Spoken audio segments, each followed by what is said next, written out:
When starting the examination, select the lungs preset. The probe is applied transversely to the ribs. The picture shows a rib and its shadow, pleura, a rib and its shadow. Pleural sliding in A lines should be visible.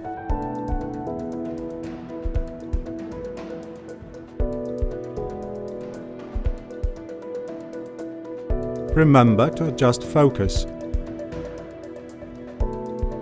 which should be set at pleural level, as well as gain and depth of the scan.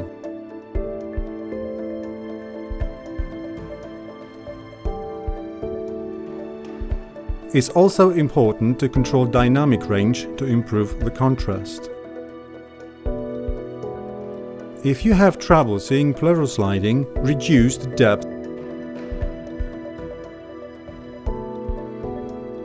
and gain.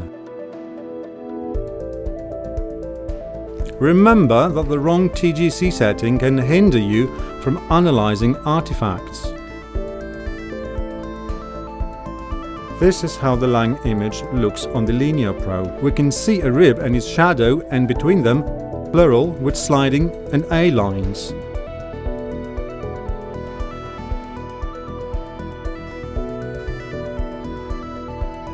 And this is the convex image probe.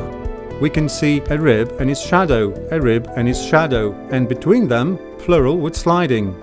Below it are the A lines. This probe covers a large area of examination.